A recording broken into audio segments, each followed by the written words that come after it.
Hello everyone. Are you also stuck with the same score repeatedly in your mock tests? आपका score increase नहीं हो रहा? तो आज मैं कुछ ऐसा टिप्स एंड ट्रिक्स बताने जा रहा हूँ जो कि आप अगर ढंग से फॉलो कर पाओ तो I can just assure and promise you that it will surely elevate your score within a few mock tests that you will be going to give within the next few days. So this is nothing but the experiences and the lessons that I have got after solving 80 plus question papers in my last 1 year of practice. So those who are new to my channel, I'm Shreejon Biswas. I have scored 693 in 720 in NEET 2024 and I have scored 100% accuracy in my chemistry with 360 marks in my biology. So the admission process is over and I am going to pursue my MBBS from AIIMS Kalyani. So without further delay, this video is going to be a bit longer. So without skipping, and I would just insist you to watch till the end so that you don't miss any of the points, because this is a damn important video for you and it is necessary for you to understand that without realizing and analyzing your mock tests, it is just useless. No matter you give hundreds of tests, but without analysis, it is just useless of giving so many tests. So please stay connected and watch till the end. So I have divided this video into various chapters. For example, first I want to give you a reality check. First, introspect yourself, that where you are actually standing. What is the need of introspection? You know, once you can't accept the position that where exactly you are standing, no matter how much you try, you can't improve. For example, you are just scoring 400 genuinely if you give a mock test today. So it's essential for you to accept the reality that yes, I have the potential to score 400 with my best. So without knowing that what is your potential at this moment, you can't think of getting 600 plus score within a single day. So slowly and slowly you have to push yourself a better version of yourself. Almost 80% of you are just chasing between 500 and 600, and that is the limit that you are not able to cross. So it is the need of analysis of your own mistakes, that why I can't score more than what I am getting now. What is my threshold? I have to break it at any cost.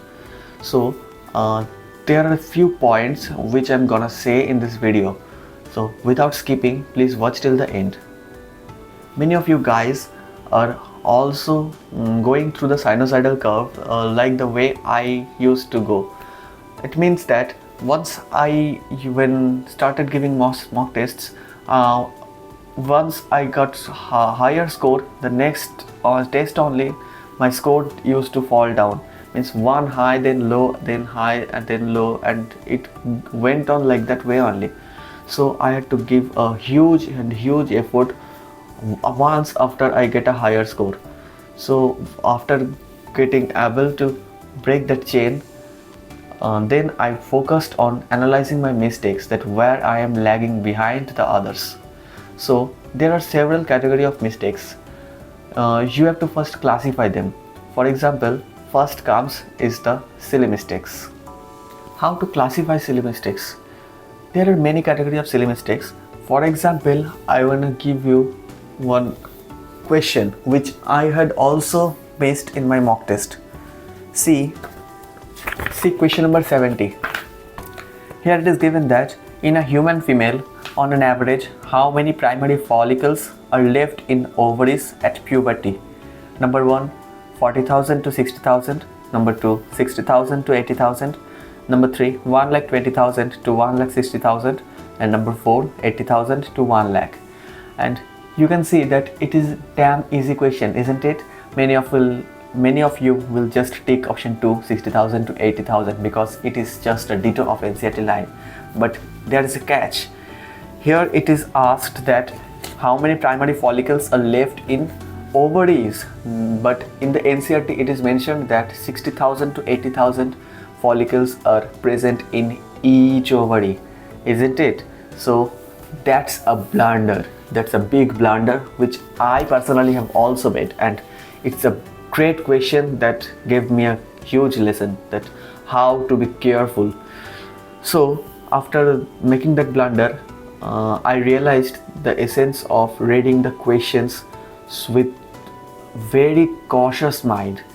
What I did was, once in each question come, and when I got recognized that the question is damn easy, yes, the easy questions are the suicidal questions. I mean to say that this is the question that will not boost your rank higher, but this is the question that everybody will score, and if you get any mistake over there, then your rank will go devastating.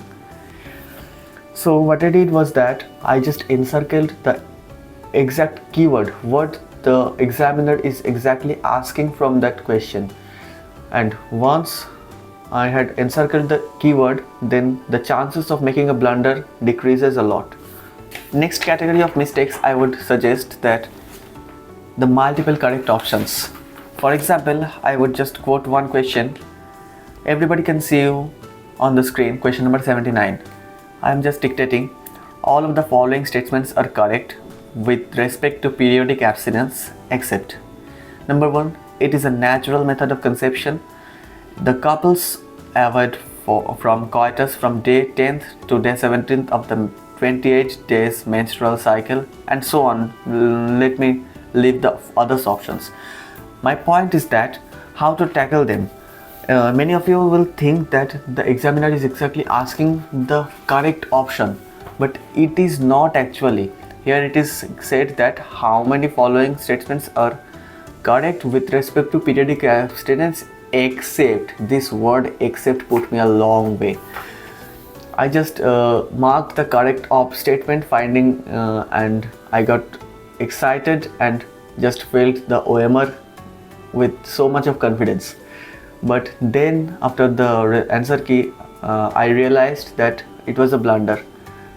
So from the next time, what I used to do that whenever I get such a question where multiple statements are given and I have to classify them correct or incorrect, without reading the question, I just read each and every statements of the options.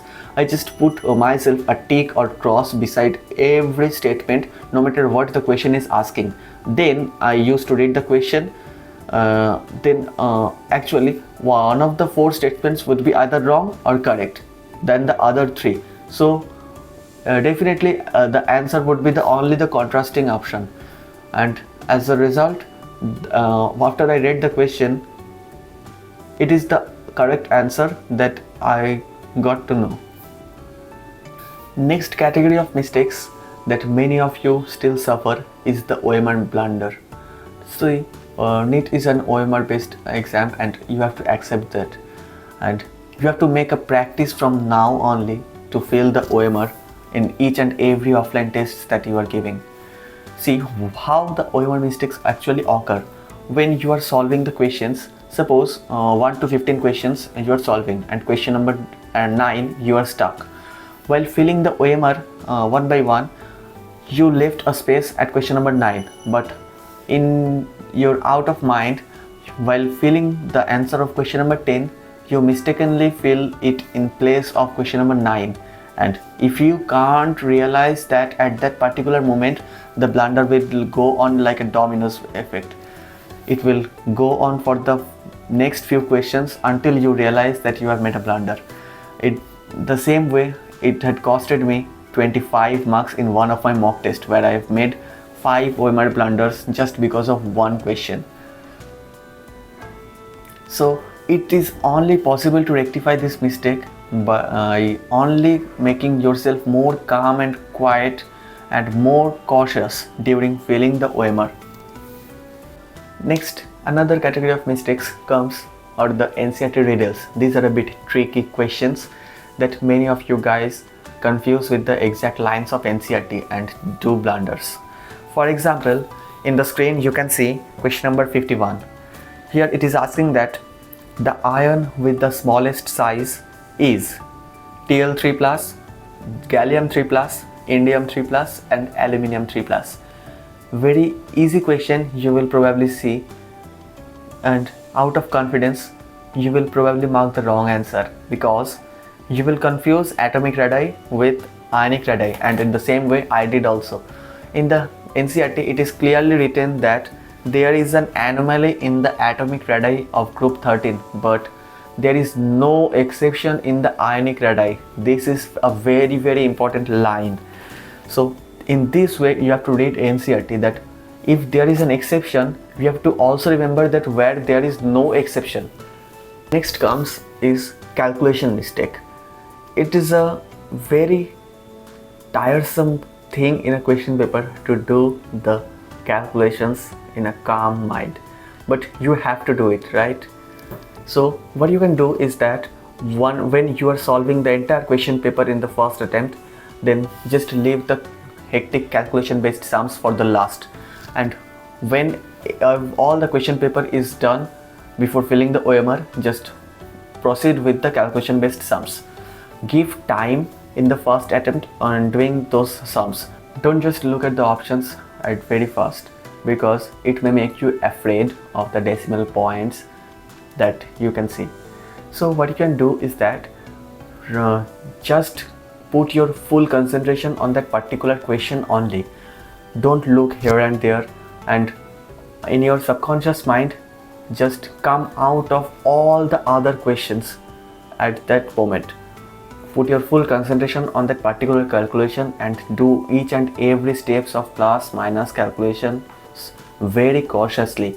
You know, almost 80% of the paper is just a single tick mark question, means you don't have to put an effort with the pen or pencil to find the correct answer, and it's only the rest 20% questions that you have to put effort in doing calculations. So for them you reserve your time from the beginning, so that in the end you don't do any hurry and you can put your full concentration on that questions at that moment, and there is no other solution to that question.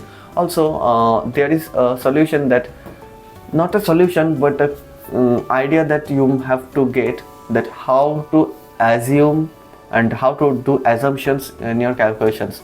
For example, if the options are given up to 4 or 5 decimal places, you can just eliminate the 3 options which are just far beyond to what your answer is coming from the calculation.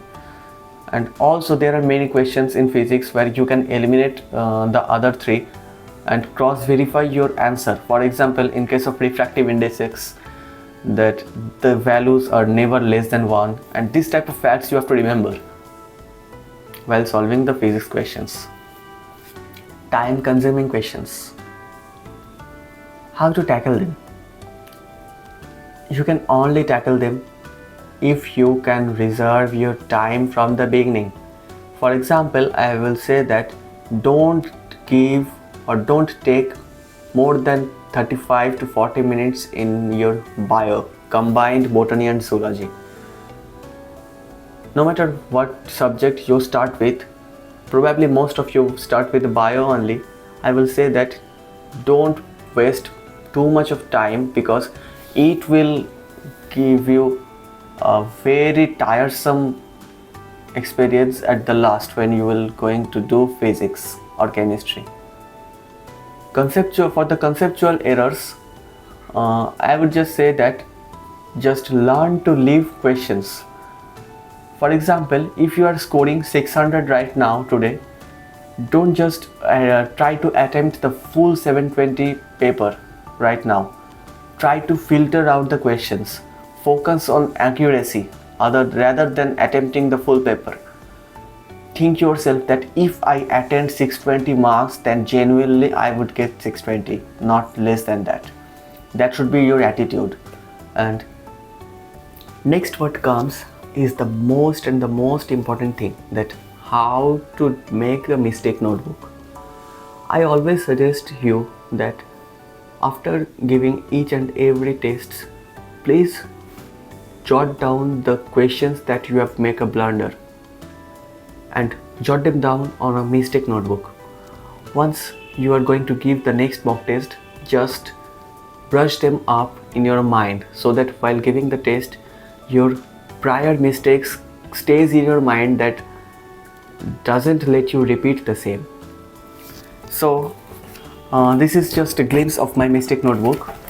You can see on the screen that what I used to do is that I just used to copy the full question and just mark them that where I did the mistake. It's not just writing the correct answer after the right question. It's also necessary that you have to write that what mistake you had made and what is the concept behind in your mind that made you do the mistake, so that when you revise the notebook you don't commit the same mistake again and again. Then what you can do is that after you write the correct answer, don't just write it in the words or in like the ditto words in the answer key. You can frame it in your own words for the betterment of your understanding. No need to write the full statements. You can just highlight the keywords of the answers that your mind has just skipped while recalling during the exam. Also, you can quote the important lines of your NCERT behind the question from where it was been extracted. For example, if the question is asking only about tunica intima, you can just write the important facts of all the 3 layers of the blood vessel. It's not just committing a mistake and rectifying it, but it's also a challenge that you have to take, that if a question is coming from that topic, I would just kill it with accuracy.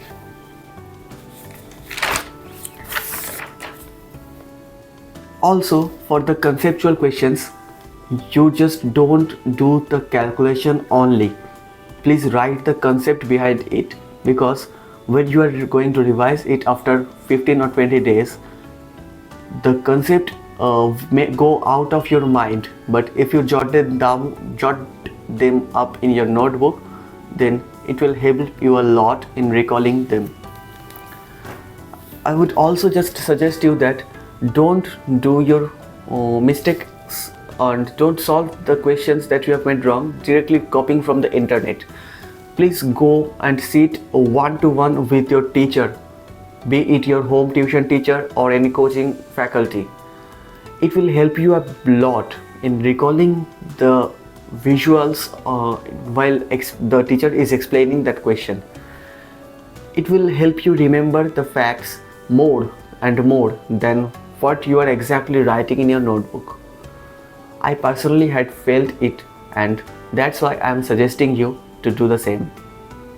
And one thing, just don't forget, after writing each and every question in your mistake notebook, please classify them, that this is your conceptual mistake, if this is your silly mistake, this is the mistake that you had made in hurry, so that once you will going to give the next test, you can keep in mind that last day I had made 4 silly mistakes, and this day it is my challenge not to score 720 but to score less than the mistakes that I had committed earlier. So change your attitude towards accuracy rather than attempting the full paper. Many more frequent questions that I get is that, should I start giving full syllabus mock tests from now? No, it's not the time. You couldn't crack NEET 24 because some concepts and something you were lagging behind, isn't it? So it is the peak time to brush up your concepts. Don't run for full-length mock tests. Time is coming for that also. So in your part syllabus mock tests, try to gain accuracy and build your concepts to a very concrete way.